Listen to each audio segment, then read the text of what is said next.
I must go back onto the mic with a correction. If I said less interesting to listen to with Charlie and Kiv, I meant more, but you can blame my ADHD, so we'll go with that one. She's probably dying laughing in the media centre now.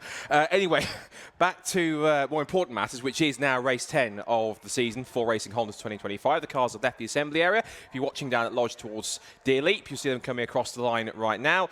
Well, he's coming under the bridge, and we'll get ourselves set for this one. Now, when we saw the draw earlier on, the top 7 were being reversed from all 3 classes, and how it works with race 2, if you've never seen it before, all the classes are started together. So for example, all class A cars start together, then there's a gap, then we have all class B cars together, then there's a gap, then we have our pair of class C cars. So rather than before in race 1, when it was all together based on their overall times, we separate them into their classes, make it a little more interesting. And of course, the top 7 are reversed in each based on the ball draw.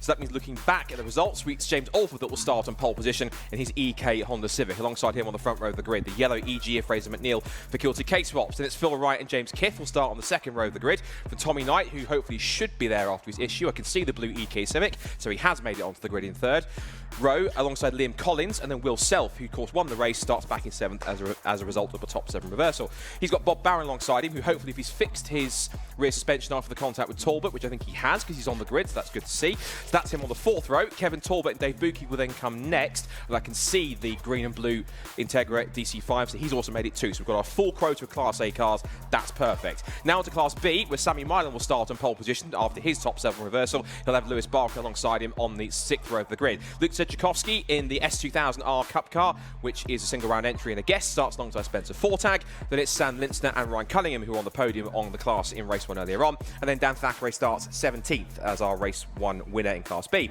Then Tritz Trevor McCollum, Bradley Yates is our single round entry. He's getting more signatures towards his Ferrari Challenge aspirations, and Owen Diver. And then it's a complete swap over of the Class C cars. So Callum Hampton will start on pole position for Class C.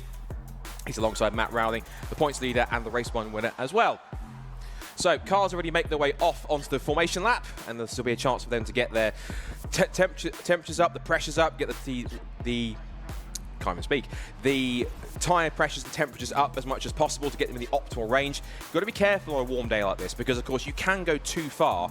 If they're too cold, the tyres feel like ice. If they're too hot, the tyres feel like ice. And particularly with the front tyres, if you start wearing them too much, you lose grip, you're going to understeer. If you heat the rear tyres too much, you're going to get oversteer. Now, that's not saying too much of a bad thing in a front-wheel drive car, because you want more oversteer to counteract any understeer you might have on power. But too much of that, and the rear end's going to be swinging around like Bob Barron does when he hits the brakes, and it'll just be all over the place. So I have to give credit though, Bob Barron has got that rear wing, and it has seemingly stopped some of the swinging of the rear end, as also has changed the brake bias. That usually helps. So this is going to be quite intriguing, particularly now later in the day. There's a bit more cloud around, so it feels a little bit more calmer, a little more overcast, a little cooler, so it might help with some temperatures. What will be very fascinating though is with this partially reversed grid, watching some of the faster drivers pick their way through, and it hopefully should give us a handful more battles. Not that we haven't had battles throughout the mix, we had 1 or 2 key moments, but when you sort of mix things up a little bit here, it makes that a little bit more tangible, a little more exciting, thinking something possibly is going to happen here. Cars making their way around onto the grid. You see Bob Barron there, he's moving. There's also Kevin Talbot in the DC5 Integra. There goes Dave Buki, who was the Class B lap record holder in qualifying, and I think his Class B lap record does still exist, because Dan Thackeray didn't beat it. No, he did beat it, but it's Class A and C that haven't changed, so I'll correct myself on that one. So Dave Buki was a lap record holder in Class B, and now he's no longer, which is fascinating to see. And James Alford, who's in his rather fine-looking EK black Honda Civic, and that's the kind of 2 90s generation Civics in front. And that's the great thing about this Class A as well, is that age of a car doesn't really matter. Case in point, Will Self leading the championship. He's the red car in the shot if you're watching on the screen, car 34. That's one of the oldest cars on the grid. He's got the Civic, I think it's the Barley spec, whatever that means with trim levels for Civic EG machines. And his car's one of the oldest cars on the grid, yet it's the car leading the championship. It's won now essentially 4 races this season, and he's going to try and go make it 5 if he can from what will be the 4th row of the grid. So they make their way through Hislops, and whilst they're doing that, give you a bit of info on Oulton Park, which, as I mentioned earlier on, it began life in the grounds of a former country estate using old state roads and wartime military access routes after World War II. Held its first race back in 1953, and it then in 1954 got extended to include the Cascades and the Island Hairpin.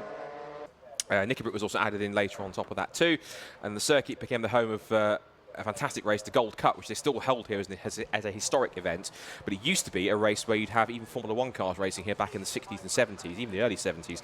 Imagine Formula 1 cars of the period racing around here. You wouldn't get that here in 2025. It'd be extreme, but it'd be not quite what we're going to think in terms of a Grade 1 circuit. And several of the circuit's corners named after local landmarks or events like Old Hall or Lodge and Hislops. There is also a story about Knickerbrook, which I won't get into too much, but I'd say just look that up on Google and you'll see exactly what I mean by that. There was an incident back in 1991, sadly, with Paul Wright, which changed the safety of this circuit. But now with MSV's ownership in Aerobrand's BTCC, British GT and other great machines in the mix in terms of championships, and now, of course, Racing Hondas ready to tackle race 2 for Oulton Park. So, you know the drill. It's all calm and quiet until the VTEC kicks in, and it will do in a few moments' time. We're going to look for the green flag at the back of the field. One car going to the pit lane. Looks like that's Bradley Yates, so he'll start from the pit lane, but the green flag is at the back. Stand by for action then. Round 10, Racing Hondas here at Tunafest North at Oulton Park, ready to light it up one more time. Here come the red lights. Who's going to get the whole shot down towards Old Hall for the first time? Lights are out and we are underway. It's a clean start for the first couple of rows and a cracking start from the front row from the outside of Fraser McNeil. Wright tries to shoot the gap through the middle but gets boxed in between the two front row, and Fraser McNeil leads. He turns in through Old Hall Bend into the first corner, takes the lead. Full Wright's wide over the curb on the exit. One car also out wide. I think might be possibly a bad start for James Kiff, but he survived that. And down the hill they'll go on the avenue towards Cascades for the first time. So McNeil leads it. Alford's causing a bottleneck here. He's got Knight around in second place, and Will Self's gone around the outside to third place already. That's a storming start for the championship leader. He's gone from 7th to 3rd in just 2 corners and is already chasing after James Alford for second place. Down Lakeside they go for the first time into Island Bend, and look at them pouring their way through side by side, and round the outside for second place goes Will Self down to Island Bend. That should be astonishing. Down the outside goes James Kiff for 4th position, trying to get round the outside of Phil Wright. Phil Wright bumps the curb. It's side by side also with Bob Barron to get the mix as well. They're nearly 3 wide on the exit on the approach towards the first chicane at Hislops. This is fantastic. It's Britain's not Hislops, but I'll get to that in a second. Side by side, there's always a little bit of contact between the two men that came to blows on the end of lap number 1 in race 1, which is Bob Barron and that was Kevin Talbot. But again, ready for the lead from 7th of a lead in barely half a lap for Will Self down the inside of Fraser McNeil, and Will Self hits the front. Exceptional start for the championship leader, and he's not hanging around whatsoever. 6 places gained in barely a lap. That's exceptional. So Will Self leads, McNeil in second place. It's now Tommy Knight in third place. 4th has gone to James Alford. Watch the rest of the pack coming through as they swing through into view, and now Tommy Knight's on his toes. He's on the back and looking up the inside to Druids. Here comes the Blue EK Civic for the second position spot. If you can come through the inside of the yellow Civic of Fraser McNeil. Look at that, Phil Wright swarming over the back of James Kiff. He couldn't get past him in race 1. He's trying again early on for race 2. McNeil goes back down the outside to defend from Alford, who looks on the inside for the right-hander at Lodge Corner. It is all action, as I thought it would be at the end of lap number 1, and through it all from 7th on the grid, Will Self leads it. So Self leads, Knight in second place. It's 3rd place for McNeil, 4th for Alford, 5th for Kiff, 6th for Wright, 7th for Barron. It's Talbot, Buchan, Collins. That's the top 10. Spencer Fortag leads off the road, going wide on the outside. That was possibly, I think maybe Talbot or Barron going wide at some point, and the exit of the Old Hall corner. They're back into slipstream once again. McNeil holds his place in 3rd place, but they're all stacking up behind him. Through the left-hander at Cascades, now down Lakeside for the second time. And they'll fire it down at 100 miles an hour up towards Island Bend. But incredible stuff from Will Self, not hanging around. We said it before, his intention for this year, he wanted to win the championship, and he has gone for it right from race number 1. James Kiff down the inside then, making 3rd place. Fraser McNeil gives him the place pretty easy, and James Kiff, if he can stay there, he's got another 12 minutes to do it, but he could be on course if he stays there to take his first podium. He's got a long way to go. Talbot then takes a little bit of touch of the grass as they chase after the pack. It's 5 of them for 3rd place now as they wind their way through the first chicane at Britain's. So it's now Kiff from McNeil, from Wright, from Barron, from, where's James Alford? Where's James Alford got to? He's disappeared. He's behind Dave Buchan, so possibly he was the one that ran wide, but he came across the line in 4th, and he's now down to 9th, so he's lost a ton of places. And Liam Collins is back in P10. He's made no progress whatsoever. So the man who finished 2nd in the race, he got a 10-second penalty, has now sunk down to the back of the top 10 and made any positions whatsoever. He's got a lot of work to do to get himself towards the front. Side by side for 4th, here comes Phil Wright, moving around under brakes, down the inside towards Druids, and takes the place. And now we've got the 2 Kilted K-Swaps cars nose to tail. Fraser McNeil might be about to lose a place to his teammate Bob Barron, and Kevin Talbot's in the mix too. Now, careful with these two. They made blows at the beginning of race 1. We saw both of them retire pretty much on the spot, so I'm certain neither of them want a repeat of that. Across the line to the end of lap number 2. Self now has a lead of 1.6 seconds. Tommy Knight's chasing after him. He's only lost. He's matching for pace. They've both done early 151, so they're pretty close at this point. As Barron pressures his teammate through Old Hall Corner to start lap 3. Back with the Class B battle, and it's Spencer Fortag under threat from Ryan Cunningham down towards turn 1, and down the inside for third place behind them went Dan Thackeray on. That was Sammy Linster to take the position. All action in this second race, so we've barely got 5 minutes. Look at this, 3 cars stacking up behind as McNeil was not comfortable on the racing line. He has to go to the outside to defend here, side by side. Is Barron going to go around the outside? Surely not, but he's got past before he even gets to Island Bend. Talbot says, right, you're going to make it that easy? I'm going around the outside as well, and he's got through.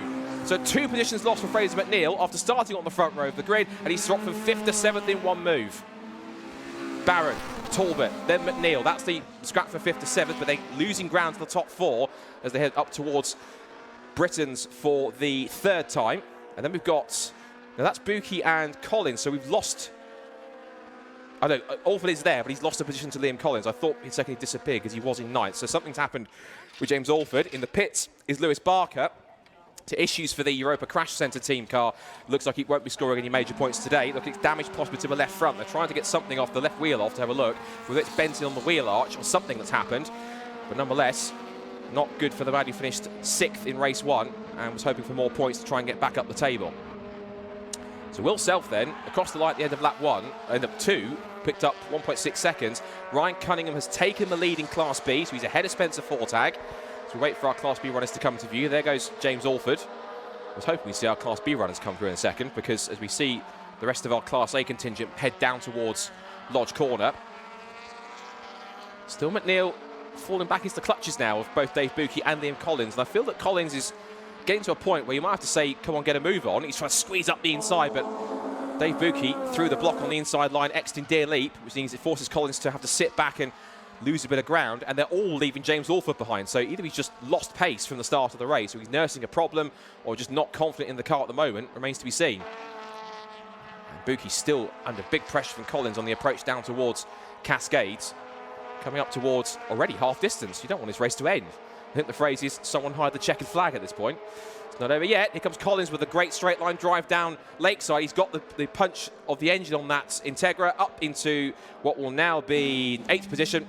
And Collins is through. So he's not as high as he'd like to be, but he's making steady progress. And as I mentioned, it's the days you don't win races that win you the championship. If you can try and minimise the damage that you lose some cars scoring ahead of you, that can work in the end. Now for the lead, this could be on, because Tommy Knight has absolutely lit up in this second race. He sets a person at the fastest first sector of anyone else. He was 4 tenths quicker in the first sector, and he has the fastest lap of the race. He's done a 1 minute 50.940. Again, 4 tenths quicker. So it was 1.2. Tommy Knight now all over the back of Will Self. Is Tommy about to drive himself possibly to his first race victory of the season? Never mind about that, we've also got the battle for Class B going on. This is for 2nd place. Dan Thackeray is behind Spencer Fortag with Sammy Linster in the mix, and also Ryan Cunningham is in the lead here too. Now if Dan can't get past and he finds trouble trying to get himself around Spencer Fortag, could Unstoppable Dan finally be stoppable? So we've got stories here in Class A and B where we could see lead changes here and even first wins of the season. I told you race 2 would be exciting, and there's still half of it to go. Across the line, top 2, up towards Old Hall then. Half distance reached. So, Will Self leads. Tommy Knight in 2nd place, on his tail by 6 tenths of a second. Kiff is in 3rd place in the Integra. If you go back to the Class Bs, and again, Fortag defensive to the inside to try and defend from Thackeray, but he must surely dart to the inside to make the move. He thinks about it, puts himself into Fortag's mirrors. The FN2 bouncing around as Fortag tries to get back on the power, and Linz is getting frustrated as well. He's on the toe as they come up through Deer Leap, 3 of them together. But I've said it so many times, the harder these 3 fight each other, the easier it is for Cunningham to disappear up the road and take his 2nd win of the season. He's the only man to have beaten Dan Thackeray. Of course, Dan retired from that first race at Brands Hatch, which gave him the victory nonetheless. But a win is a win. He'll take it any way he can. Is this win streak again about to be broken, but not because Dan Thackeray retires, but because he can't get around Spencer Fortag and then can't get after Ryan Cunningham in time. He's stuck in quite a logjam here. He's now got the Spencer Fortag FN2 in front of him, and he's got Sam Linster right on his tail. And remember, Linster led Thackeray for the vast majority of the race at Snetterton before he made a mistake and let Dan Thackeray through. So if he hadn't done that, again, another race that Dan would have picked up. And that just shows that Class B is getting stronger and stronger here as we watch Fraser McNeil under threat from Dave Buki in that mix. But Class B getting stronger at the front. It's not just Dan Thackeray dominating on pure pace alone. Now, Fraser's lost out to Liam Collins, and also so goes Dave Buki.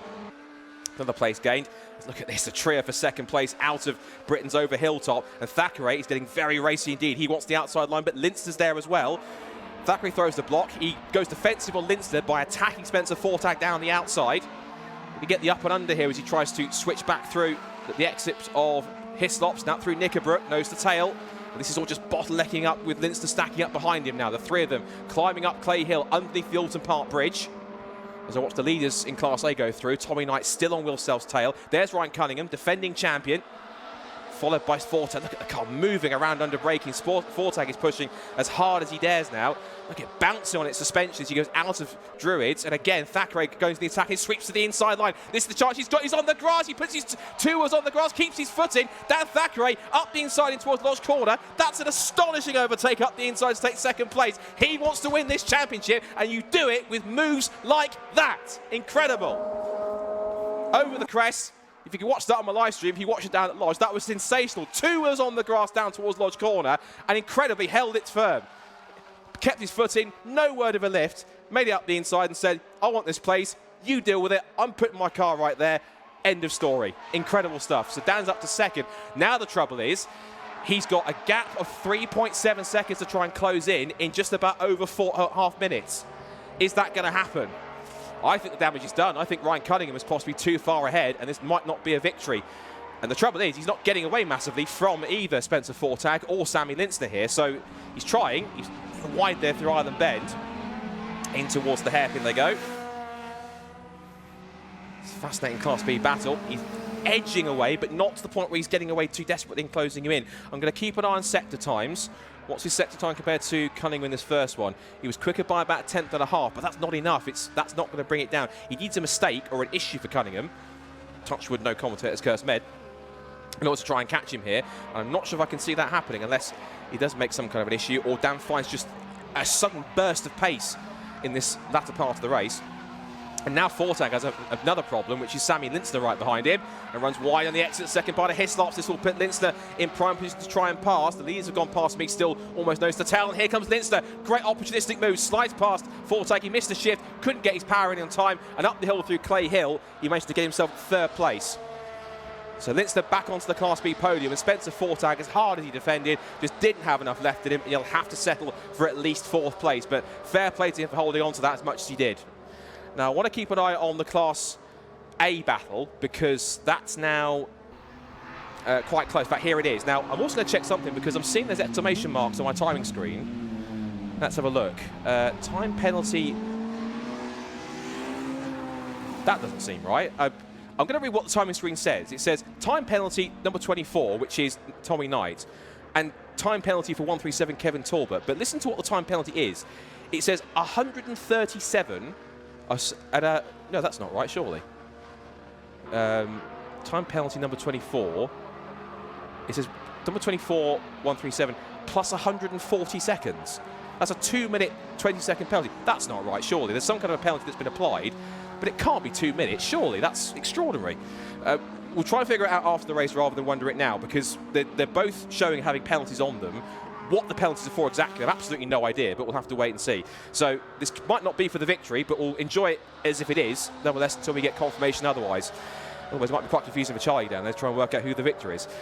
So Will Self then leads the way still by about half a second with Tommy Knight chasing after him. This is as competitive as I've seen Tommy all season, and I have to admit, I'm not meant to have favourites, but I do quite like his blue Honda Civic. Some of my favourite cars looking on the grid, but don't keep that quiet. Over the crest at D-Elite they go. Now on to what will be the penultimate lap of the race. We've got 1 minute 53 on the clock and they're doing 1 minute 50, so they've just got across with enough time to do 2 laps here. But is Tommy Knight going to have enough in the tank here to try and pick a move and push himself past? James Kiff is still third, holding off Phil Wright. And this will be a legitimate podium for him if he can hold on to this one. Bob Barron's 5th, Kevin Talbot is 6th. Oh, and Spencer Fortag stopped. And that's on the exit, I think, of Britain's Now, if you can't get that moving, dare I say the words red flag, because if that car's stationary, it's technically on the racing line. The rest of the Class B field goes swarming through. That's interesting. I hope it doesn't end under red flag, because this has been a storming race, possibly, I think, one of the best races we've had all season. Possibly the best, with so many connotations, so many battles and moments to watch out for. I think that Lex in the social media crew have a field day with all these clips. There's yellow flags down at Britain's, so no overtaking. They're going to negotiate it here. Now, are they going to cover it? No, red flag. Race has been stopped, and they'll have to declare it as a result because the car's stationary. Spencer Fortag's car can't move, and so therefore, anticlimax. We're hoping for a great battle, and Tommy Knight will be absolutely frustrated at that, and I think so will all of us, because it's a shame, and of course it's not Spencer Fortag's fault. The car faltered where it did, but it's kind of robbed us of what would have been a grandstand finish, and Tommy Knight, I think, will have to settle for, well, we think second place, because looking at the timing screen, again, I'm just going to read it again verbatim, what I can see here on the screen. It says time penalty, number 24, and then it says 137, plus 140 seconds, 140 seconds. I don't know what they would have done to have such a strong penalty imposed on both of them, and I think it got applied quite early, so what that was for, no idea. Whether that's a glitch in TSL or something else, we'll leave it for TSL and the timing guys to work it out in that sense, but it's a shame. We were looking for such a great climactic result, but once again, in a situation with a red flag, it means that we have to go back to a last complete lap. So it is a 5th win of the season for Will Self. It's Tommy Knight who takes a second place. Now, the timing screen has now changed because it's showing that Tommy Knight's gone down to, or is it maybe a 10-second penalty, I wonder? So maybe it's an error. Maybe it's a 10-second penalty for an out-of-position start, which is what Liam Collins got in race 1, either being too far forward in his box or false starting. So if that's the case, it's now demoted Tommy Knight down to 10. I think it is a 10-second penalty because he's now 10.5 seconds behind Will Self on the timing screen, not half a second. So I think actually Will Self is the winner. James Kiff gets second place. That's his best result by far and his first podium. It's a shame we can't talk to him. Otherwise, I think we probably should rope Charlie to get James Kiff in to have a chat, because I think that interview so he did in the world of good with good luck, because we played the interview before the race and now he gets a podium. So good luck, Charles, I think we are. Third place for Phil Wright for him. That's good for the 23 champion. Tommy Knight was 4th, but after his penalty, I think he definitely is 10 seconds rather than 140. That's a glitch on the screen. 5th for Bob Barron. That's the top 5 for Bob. Then it's Liam Collins picks up 6th after he was right towards the back of Class A at one point. Dave Buki 7th. Kevin Talbot, after his, what we think, 10-second penalties, dropped him to 8th. Fraser McNeil takes 9th after he started on the front row of the grid. And then it's James Alford in P10. And Ryan Cunningham does take his second win in Class B of the season and doesn't need a Dan Thackeray retirement to make it happen. It was Dan getting caught up battling with Spencer Fortag and Sammy Lintzner. That's what's given him the victory. So a new victor. It'll be the second time he's talked to Charlie this season. And Ryan Cunningham does it on essentially pure pace alone. He doesn't need a retirement to help him out. And then Lintzner in 3rd place to pick up another top 3 for him. And breathe. That was, I think, one of the most energetic Racing Hondas races we've had, and there's still 6 more to go this season. So if they can be all like that, bring it on. Will Self then with his 5th win of the season, and does it on countback on the result after the red flag by, well, the timing screen says 9.4 seconds. It was a lot closer than that on the road. James Kiff will be delighted with a first podium in his Integra. That's only his 3rd round of the season, his 6th ever car race, which is incredible for him. So the Integra working wonders for him, and that new aero working beautifully for to get himself 2nd place. And Phil Wright, who couldn't get past Kiff again this time, he takes 3rd and the final podium spot. Tommy Knight, after his 10-second penalty, which you think is for either a jump or out of position start, means he gets demoted to 4th and off the podium. Bob Barron takes the top 5 with 5th, but it's Liam Collins, Dave Buki, Kevin Talbot with his 10-second penalty demoted to 8th. Fraser McNeil and James Alford rounds out the top 10, despite he started on the top 7 reverse grid pole. He's back of Class A, sadly. I think possibly a problem of some kind as he fell backwards. Ryan Cunningham breaks the Dan Thackeray streak. He takes his 2nd win of the season and doesn't need Dan Thackeray to retire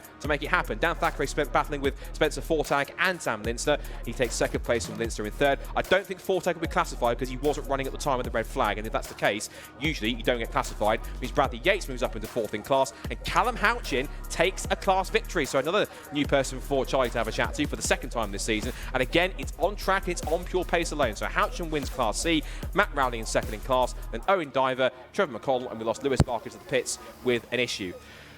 I need to lie down because that was quite an extraordinary 2nd race. And again, if the next 6 for the running for the final rounds of the season is like that, I think we say bring it on. Racing Hondas bringing the action at Tuna Fest North at Oulton Park and delivering in spades. Excellent stuff.